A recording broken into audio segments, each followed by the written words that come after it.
morning, ladies and gentlemen. It's very nice to remind me that I joined the World Bank as a young professional only almost 30 years ago, but it's a nice title. I will try and keep it for the rest of my career, but let me just unlock my notes if you give me 1 second. So let me, of course, thank you, João. Thanks, everyone, for being here. Thanks. I want to thank the EurAfrican Forum as well as Diáspora for organizing this very interesting event. And I think the fact that we are all here this morning is a great commitment to the strength of the relationships between Europe and Africa. As João kindly said, I'm the Vice President for Africa at the IFC. IFC is the private sector arm of the World Bank Group. So within the World Bank Group, the World Bank makes loans to governments, and we do loans, investment guarantees, different types of financial products for companies, private sector companies in emerging markets. We also advise governments on regulations and on how to have a better private sector development. So this is one of the items where we do spend quite a bit of our time. To give you a little bit of sense of what we do, we are very present in Africa. It's a very important continent for us. We have now 35 offices across the continent, and we just finished our fiscal year a couple of weeks ago, end of June, with record volumes of investments and also record number of countries where we've invested. We've invested last fiscal year in 40 countries in Africa, and we've invested about $11.3 billion in 1 year, which is a record high. We had never exceeded the 10 billion in the past. So I'm very excited to be here also because European firms are very strong partners for us. When you look at our portfolio in Africa, 27% of our portfolio of investment is with European companies. So it is something that makes the relevance of the dialogue between Europe and Africa for IFC at the heart of what we are discussing. And I should also remind you that IFC is owned by governments, and if we look at the shareholding of the European countries in IFC, IFC is actually a European institution because Europe has a majority, as the largest part of our shares. But you have to combine them, and since they're not combined, the US remains our first shareholder. But the day the European shareholders count all these shares together, Europe will be the largest shareholder of IFC. But I was asked to like Rita, it's a great honor to come the stage after you, and so to try and build on what you already said in terms of the challenges and opportunities of internationalization, and also European Africa cross-border trade. I think we all know the challenges, and I don't want to go through. I have a list of numbers. I'm happy to share them with you, but I'm sure you all know inflation and growth and so on. But I would say two things there. One is that when we look at the past 3 years, and when we look at the impact that the pandemic had on the world, on the one hand, on the health side, Africa is probably the continent which had the least impact of the pandemic. But then when you look at the economic side, it's probably the continent with the strongest, the most negative impact in terms of the slowdown of growth. Africa was on a path of very strong growth before the pandemic, was the fastest growing continent in the world, and this has changed. And we are now at the phase where you can see all the other regions catching up very quickly and catching up with a certain number of challenges, of course, but still catching up from what happened with the pandemic. Africa is still struggling. It is catching up, but not as fast as other regions. And this, it's a challenge, but it's, of course, also an opportunity because there's a lot that needs to be done. A lot of investment is needed. A lot of trade is needed. And I think we can all help Africa accelerate its growth and go back to a path where, driven by its very young population, driven by its incredible amount of natural resources, but driven also by the fact that there is a very large middle class that is growing, the opportunities are very strong.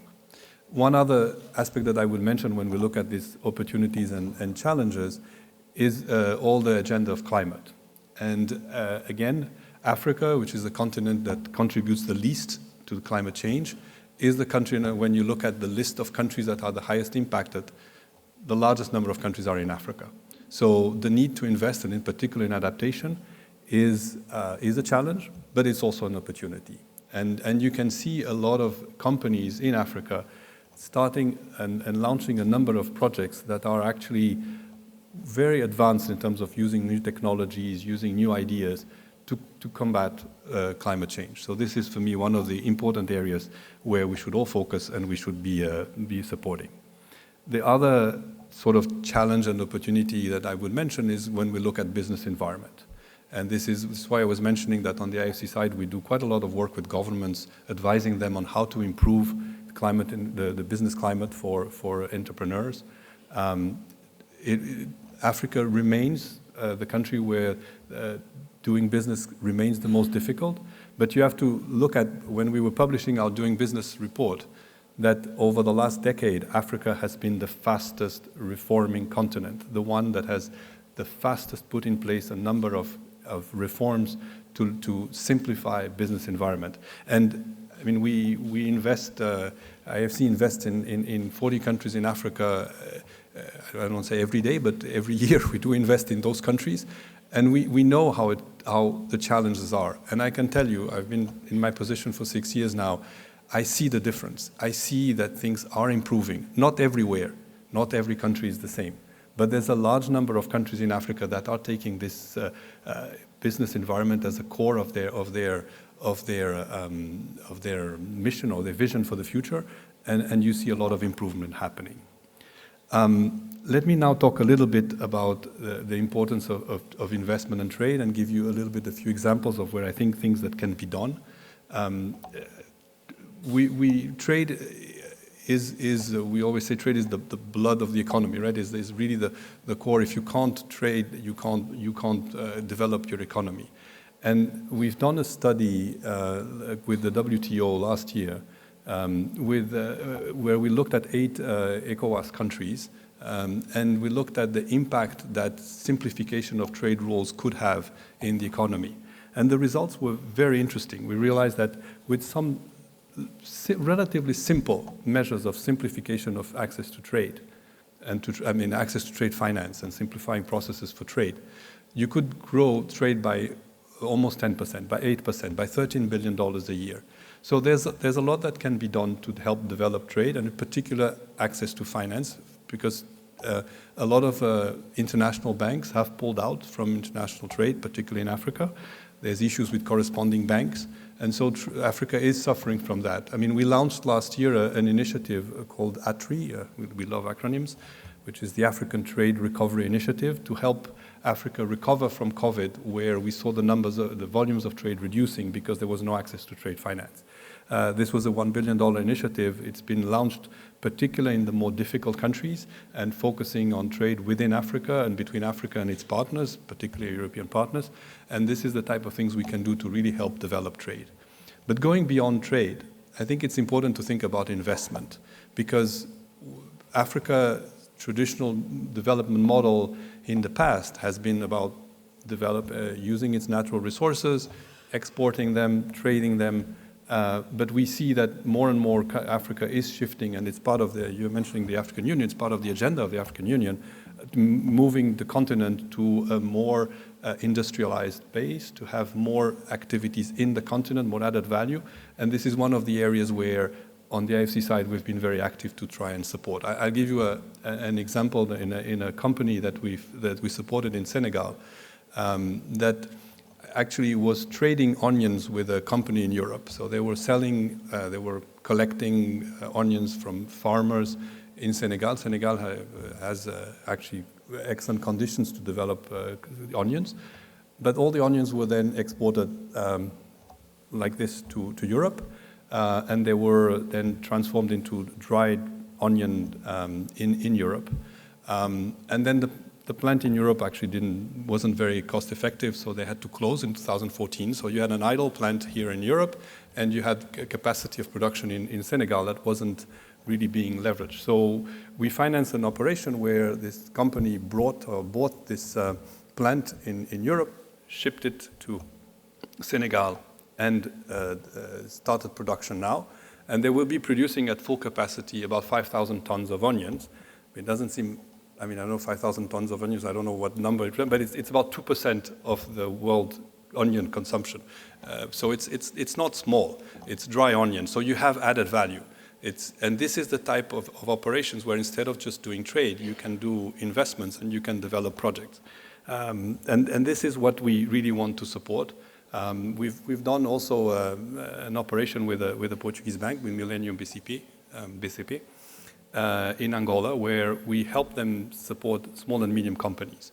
And I mention this because small and medium companies have a very important role to play in the development of economies. I mean, it's true in all countries here, in Europe, in the US, wherever you want to be. But in Africa in particular, you see that a very large part of the employment that needs to be created will have to come from small and medium companies.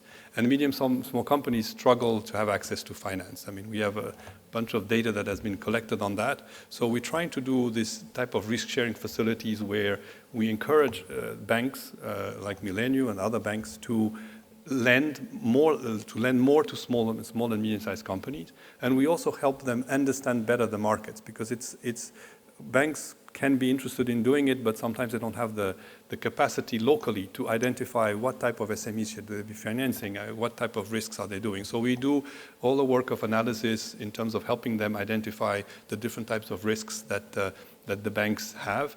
And with that, we can then on-lend more to SMEs, in particular SMEs owned or managed by women, and SMEs managed or led by the youth. So this is the part of the things that we can do. My last point to conclude is really on the importance of partnerships. And I mean, this forum is a very good example. I think it brings together a lot of different participants, and each of you bring a different agenda to the table, an additional value to the table, so partnerships are important. We have a number of partnerships in Africa that we are familiar with. Ambassador Lagia mentioned some of the European initiatives. We have, on our side, participated, and we're very excited to do that with the African Development Bank in what is called the Lusophone Compact, which is a partnership between the Portuguese-speaking countries, the African Development Bank and us, to increase investment in those countries. And this has actually helped us. For instance, IFC was able to do its first investment in Cape Verde this last fiscal year, which is something that we hadn't done in the past. So this is really a compact that can be very useful. The other one that I would mention is an alliance that we have launched 2 years ago for entrepreneurship in Africa that was driven by the French government, by President Macron. He announced it and launched it 2 years ago in Paris. And this alliance, where we have the African Development Bank, the EIB, EBRD, a number of other DFIs that are with us, we are pushing for increasing financing for small and medium companies, particularly very small ones, and in particular using new technologies. So using the new technologies that are available that will give us access to not just microfinance, but entrepreneurs that are still in the informal sector and that can, through mobile financing, can be accessed. So this type of partnerships are important, and this is something that will continue working. So I just wanted to, again, thank you for listening to me and confirm and reiterate that IFC is very keen on working with European firms to support you in your plans to go to Africa or to expand in Africa. So please count on us. As I mentioned, we have 35 offices, so you can find us somewhere in Africa. We don't have an office in Lisbon, but we have many presences in Africa, so please count on us. But thank you very much for your attention.